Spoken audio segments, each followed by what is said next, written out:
लेकिन यहाँ अभी तक आप में से बाज़ बच्चों को ये वाला स्टेप समझ नहीं आया होगा, नहीं आया ना?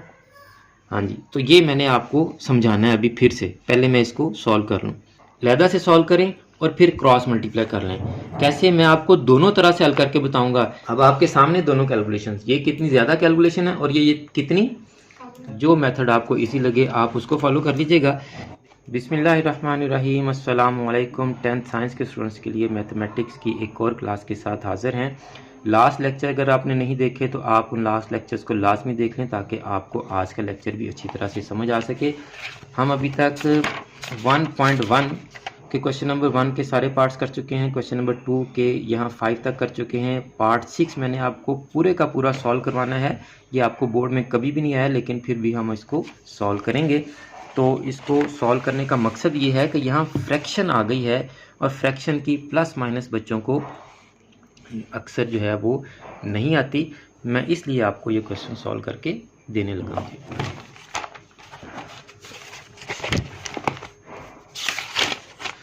तो क्वेश्चन हम लिख लेते हैं जी, 2/x-9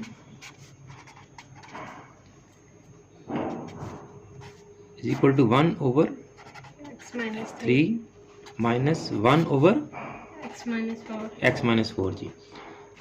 अब जब लास्ट लेक्चर्स में मैंने आपको स्टैंडर्ड फॉर्म में कन्वर्ट करना सिखाया था तो मैंने आपसे कहा था ये भी कि आप नीचे वाली टर्म्स के एलसीएम लेके सारी टर्म्स को एलसीएम से मल्टीप्लाई कर देंगे। नीचे वाली टर्म को हम क्या कहते हैं जी, बटे की ऊपर वाली टर्म को, और नीचे वाली टर्म को क्या कहते हैं जी, ये मैंने लिखा है a/b। मुझे बताएं ज़रा, ऊपर वाली टर्म को क्या कहते हैं, नीचे वाली टर्म को क्या कहते हैं?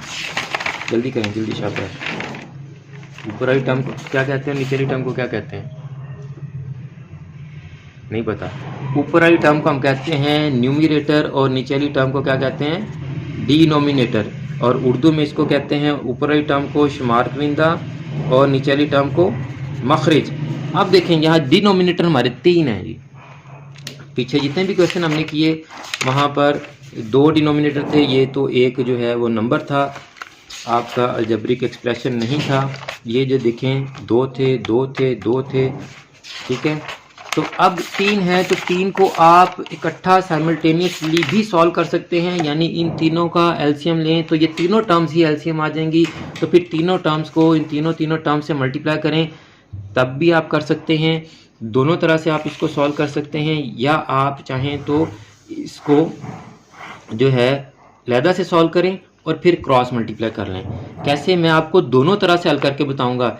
इसमें आपको जो मसला आएगा कि इस साइड को लैदा सॉल्व करना है, वो मसला भी आपका हल करूंगा और इन तीनों को इकट्ठा सॉल्व करके भी आपको दिखाऊंगा। जो मेथड आपको इजी लगे आप उसको फॉलो कर लीजिएगा।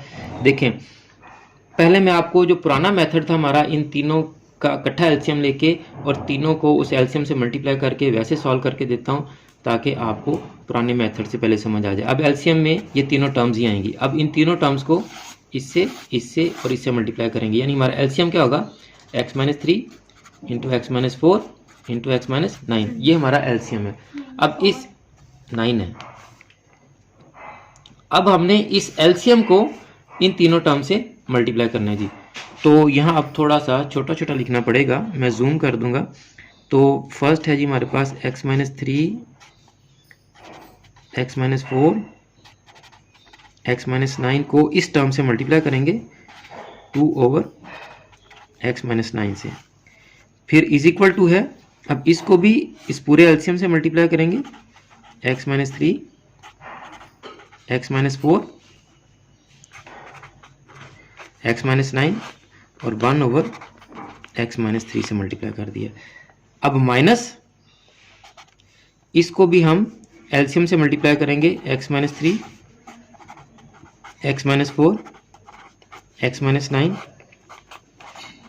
1/x-4। अब इसमें आसानी क्या होगी आपकी कि एक एक टर्म आपकी कैंसिल हो जाएगी। यहाँ से देखें कौन सी टर्म कैंसिल होगी, x-9, यहाँ कौन सी कैंसिल हो जाएगी, x-3, यहाँ कौन सी कैंसिल हो जाएगी, x-4। अब आपने 2 को मल्टीप्लाई करना है x-3 से और x-4 से, इज इक्वल टू यहाँ 1 से आपने मल्टीप्लाई करना है x-4 को और x-9 को, यहाँ -1 को आपने मल्टीप्लाई करना है x-3 से और x-9 से। इनको हम अब मल्टीप्लाई करते हैं जी। तो 2 अभी बाहर रहने दें। x को x से किया तो x स्क्वायर, x को -4 से किया तो -4x, -3 को x से किया तो -3x, -3 को -4 से किया तो +12 इज इक्वल टू, अब यहाँ भी इनको मल्टीप्लाई करते हैं जी, x स्क्वायर -9x -4x और +36, -1 अभी बाहर रहने दें आप। ब्रैकेट में हमारे पास क्या आ जाएगा जी, x स्क्वायर -9x -3x और टमाटर माइनस माइनस प्लस 9 3 27 जी। उन्होंने भी तो काम करना ना अपना। अब आप इसको सिंप्लीफाइड कर लें जी, 2 इंटू एक्स के -7x +12 is equal to x के -9 और -4 -13x +36। अब ये -1 इन तमाम टर्म से मल्टीप्लाई करने से पहले इनको सॉल्व, -1 एक्स के -9 और -3 -12x और +27। अब नेक्स्ट स्टेप के साइन चेंज करेंगे जी, इसको मल्टीप्लाई कर लें। अब आप ये आ गया आपके पास 2a -14x 12 2 24 -36। अब ये -1 तो ये तमाम टर्म के साइन चेंजेंगे, माइनस के +12 और -27। अब आप देखिए, पहले इधर सॉल्व लें, बाद में इधर ले आए, ये दोनों कैंसिल हो गए। -13x और +12x का क्या आंसर आ जाएगा ये मेरे पास, -1x और +36 और -20 +9। अब ये इधर आ जाएंगे तो x के -40 प्लस x +24 और -9 इज इक्वल टू 0। तो 2x के -13x +24 और -9 +15 इज इक्वल टू 0। अब हम ये आपके पास आ गई जी स्टैंडर्ड फॉर्म। दूसरा मेथड जो मैंने आपसे कहा था कि हम पहले राइट साइड को सॉल्व कर लेंगे ताकि ये जो बड़ी बड़ी मल्टीप्लिकेशन इससे बचा जा सके, और फिर क्रॉस मल्टीप्लाई कर लेंगे। तो अब दूसरे मेथड से इसको मैं आपको सॉल्व करके देता हूँ जी। उसमें जो आपको प्रॉब्लम आएगी मैं वो भी आपको बताता हूँ। ये क्वेश्चन अलहदा करने का मकसद ही ये था, हालांकि बोर्ड में तो ये एक दफ़ा भी नहीं आया, लेकिन आपको आना चाहिए।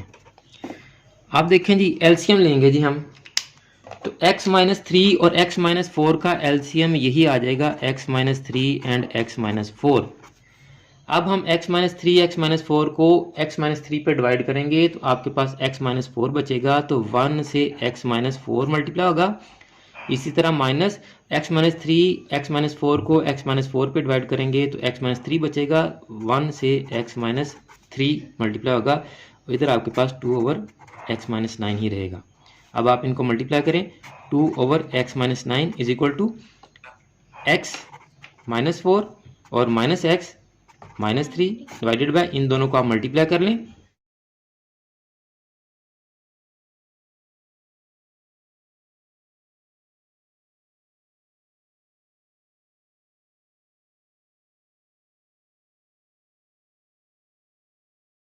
x को x से किया तो x स्क्वायर -4x -3x और +12। अब आप देखें ये कितनी शॉर्ट कैलकुलेशन हो रही है और ये कितनी बड़ी बड़ी कैलकुलेशन थी, लेकिन यहाँ अभी तक आप में से बाज़ बच्चों को ये वाला स्टेप समझ नहीं आया होगा। नहीं आया ना? हाँ जी, तो ये मैंने आपको समझाना है अभी फिर से। पहले मैं इसको सॉल्व कर लूँ।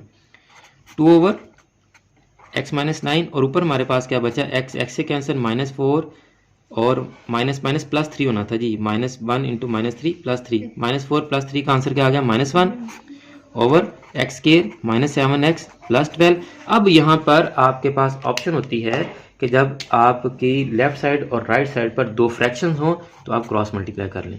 अब 2 के साथ ये वाली टर्म मल्टीप्लाई हो जाएगी, x के -7x +12 और -1 के साथ x -9 मल्टीप्लाई होगा, तो 2 को करेंगे मल्टीप्लाई, तो 2x के -14x +24 is equal to -x और +9। आप देखें यहाँ तक पहुँच गया। माइनस ही होगा। कौन x माइनस कौन सा, ये वाला, ये ऊपर ये ऊपर ये अभी तो मल्टीप्लाई नहीं किया ना, x -9 पूरी की पूरी टर्म आएगी ना। साइन तो चेंज तब होगा जब वो हम किसी के साथ प्लस माइनस हो रहा होगा किसी वेरिएबल के साथ। ये तो पूरी टर्म उठा के हम उधर ले गए, ये डिवाइड हो रही इधर आके मल्टीप्लाई होगी, डिवाइड का ऑपोजिट मल्टीप्लाई कर दिया हमने। क्या साइन नहीं चेंज करेंगे? यहाँ के ये डिवाइड थी टर्म, ये सारी की सारी इधर आके मल्टीप्लाई, किसी का साइन चेंज किया? नहीं किया। ये डिवीजन का ऑपोजिट दूसरी साइड पर मल्टीप्लाई हुआ है। अब ये माइनस तो इधर आके प्लस हो जाएगा, ये इधर प्लस है तो इधर आके माइनस। ये इस स्टेप पे हम डायरेक्ट। अब आपके सामने दोनों कैलकुलेशन, ये कितनी ज्यादा कैलकुलेशन है और ये कितनी,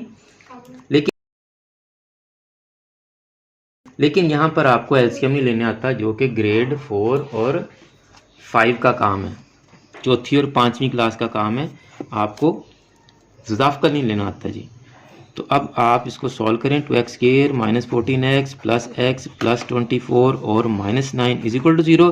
तो 2x square minus 13x plus 15 is equal to 0। अब हम डायरेक्ट यहाँ पर पहुँच गए। अब यहाँ पर जो मसला था उसको मैं एक एग्जाम्पल के ज़रिए आपको सॉल्व करके देता हूँ। अगर हमारे पास हो 2/3 माइनस 4/5, ये बिल्कुल बच्चों वाला क्वेश्चन है जो ग्रेड 4 और 5 में होता है। अब 5 और 3 का एलसीएम लेंगे तो एलसीएम हमारे पास आएगा 15। एलसीएम लेने का तरीका क्या है कि इस तरह से आप एलसीएम लेते हैं, अगर ये दोनों नंबर किसी नंबर पे डिवाइड होते होंगे तो ठीक है, नहीं डिवाइड होते होते तो इन दोनों को मल्टीप्लाई करके ही हमारा एलसीएम आ जाएगा। अब रूल हमें क्या कहता है कि जो एलसीएम आया है उस एलसीएम को हमने उन दोनों टर्म्स पर या तीनों टर्म्स पर 1 बाय 1 डिवाइड करना है जिनका हमने एलसीएम मालूम किया है। जिन दो रकमों का ज़ाफ़कल मालूम किया है उस ज़ाफ़कल को उन रकमों पर क्या करेंगे? तकसीम करेंगे। अब हम 15 को 3 पर डिवाइड करेंगे, 15 को 3 पर तकसीम करेंगे तो क्या आंसर आएगा हमारे पास? 15 को 3 पर डिवाइड करें तो क्या आंसर आता है जी? वेरी गुड, कटिंग ही कर लो जी। 45 मल्टीप्लाई से आता है, डिवाइड करेंगे 3 1 are 3, 3 5 are 15, 5 आया। अब ये 5 ऊपर वाली टर्म से मल्टीप्लाई हो जाएगा। जिस डिनोमिनेटर पे आपने एलसीएम को डिवाइड किया है उसके न्यूमरेटर से आंसर को मल्टीप्लाई करेंगे। ये रूल है, ये हर स्टेप में आपने हर क्वेश्चन में एलसीएम वाले हर क्वेश्चन में आप ऐसे ही करेंगे तू रोला। तो ये रूल आप ज़हन में रखें जी कि डिनोमिनेटर्स का एलसीएम लेंगे, एलसीएम को 1 बाय 1 डिनोमिनेटर पे डिवाइड करेंगे और जिस डिनोमिनेटर पर डिवाइड करने से हमारा आंसर आता है वो आंसर आप उसी फ्रैक्शन के न्यूमरेटर से मल्टीप्लाई कर देंगे। उर्दू मीडियम सुन लें जी। जिन रकमों का ज़ाफ़कल लेंगे उस ज़ाफ़कल को 1 बाय 1 उसी जो आपका मखरज होगा, ये दो मखरज हैं 1 और 2, इन पर एक एक करके डिवाइड करेंगे, तकसीम करेंगे। तकसीम करके जो जवाब आएगा उसी कसर या फ्रैक्शन के शुमार कनिंदा से उस जवाब को क्या कर देंगे? मल्टीप्लाई कर देंगे। यही प्रोसेस अब आपने इधर करना है। 15 को हम 5 पर डिवाइड करेंगे, पहले 5 2 10 लिख लें जी, 10 माइनस 15 को 5 पर डिवाइड करेंगे तो क्या आंसर आएगा जी? 3। अब 3 को किससे मल्टीप्लाई करना जी? 4 से। 4 3 12। तो अब ये आपके पास -2/15 आंसर आ गया जी। यहाँ भी मैंने यही किया था। इसको मैं अब यहाँ पर कलर चेंज करके आपको करके देता हूँ।